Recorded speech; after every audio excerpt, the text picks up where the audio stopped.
Thank you. Again, my name is Jim Clark. I'm with Baltimore Development Corporation. We're raised by the Mayor's Office to spearhead this transaction. And the option that we felt was the best outcome for everyone, quite frankly, was for the city to buy the note from First Mariner.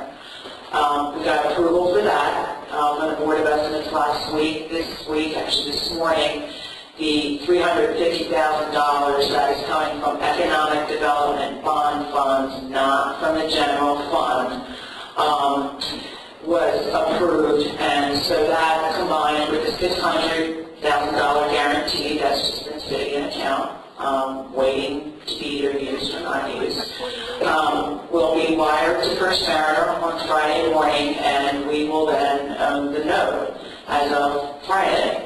Then we will file for a foreclosure auction. At that auction, if someone steps up and is willing to pay, it's roughly around $1 million when you take the $950,000 and throw in some fees and that sort of thing. It's a little bit over $1 million. Someone steps up and is willing to pay that more than $1 million for the theater, then it's theirs. We don't think that that's a likely outcome, so we are trying to put in place next steps. We think that the city will then get ownership of the theater, and then we will prepare a request for proposals. That request for proposals will go out, and what we will be looking for is either an owner, an operator, manager type situation, or a lease situation. It is the ultimate goal in the RFP that this facility remain a theater/performing arts type venue.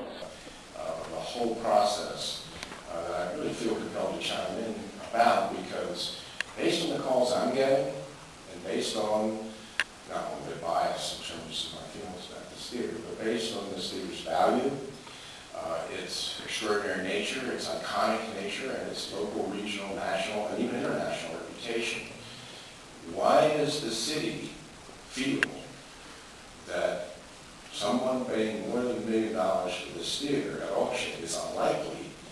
And that's my first question, is why do you feel that way? And secondly, is it in the best interest of the city, in particular, from some of the concerns that have been expressed about public dollars? I think the city's playing a good transitional role, but I would think it would be in the best interest of the city to promote and look for a well-heeled, responsible purchaser that it would work with, that would run this theater in the private sector and not have the city in a position of making these decisions. Yes. Yes. That's exactly what we're doing. Yes, ma'am. Yes, Nada. Two questions. One is, it seems like the city is taking a disingenuous position. Yeah. I agree with Tom. It seems like there's another train on another train. You bet. Absolutely. We're trying to find out which one comes to the center first. Yeah. Your presentation sounds good, but what Tom says, it just seems like there's a hidden agenda. You bet. And I think what the community needs to know, what is the true agenda? Because I've just given you the true agenda. There is no hidden agenda. We've been in front of the Board of Estimates, and to even insinuate that there's a hidden agenda, I take offense to. Well, maybe it's because of past trends. Yeah. We take offense to the fact that there is a hidden agenda. The question is this. You made a statement that, two things I need to know. What is the timeline? If all else fails, if the auction fails, what is the timeline for the conclusion of what you just presented? Secondly, you made RFP. Yeah, the RFP. The second question is, if there's going to be a buyer, that buyer would be at the auction. Yes. Now, you're saying the other position of the city is to look for a buyer. If the buyer is not at the auction, what makes you think, when you put the RFP on, that a person is going to step forward, give you the $1 million you're asking for, if that person didn't come to the auction?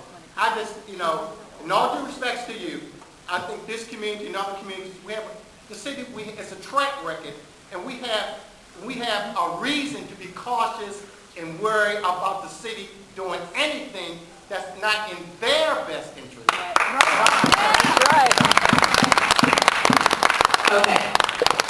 Here's the deal. When it goes to foreclosure auction, someone would need to bid that 1 million plus amount to be able to purchase the theater at auction. If they don't, and the city takes ownership, and then we issue a request for proposals for a purchaser, Comptroller Pratt, close your ears, we could look at and analyze a purchase that would have long-term benefits to the city that might not be that immediate $1.1 million purchase price. You said in your own words before your statement, the city more than likely are not going to get that person. And why do you feel At that? foreclosure. Why do you feel that way? There's already a game plan, in my opinion. There's already a game plan, because you've already said the possibility of us getting $10 million is not likely. So there has to be a game plan on the table, and somebody that's down at the city, we're not going to get the million, this is the next game plan. And I'm just saying to you, in all due respect, Okay. I think we need to be. If you're doing something. And that's my question as well. Why do you feel that it's not going to Because sell we've been to... told by people. We have our advisors too, Tom. We've been told by people. You know, I mean, there might be somebody out there. Great if they are. That's then find wonderful. them and And we will advertise. The media got the impression at the meeting last week, and they all told me, the media said they definitely wanted us to leave there to say this action was being done to prevent the auction. It's all about the RFP. It's all about this No, and that. No, it's about the everyone speaking auction. to the media, and that's not what they were told. They misinterpreted. Well, they I just all- spoke to someone from the media earlier, and she said it was the all first one to explain it to her. I'm not here to argue. I'm just telling you what the process is going to be. Yeah. My question is, should you not be saying that you don't expect to get the $1 million? I mean, when you say that, that makes. I won't say it anymore. I mean, it makes it, you know, the bidders think, well, why should I bid $1 million? They're not expecting $1 million. Right. I won't say it anymore. Consider it not said. Well, too late.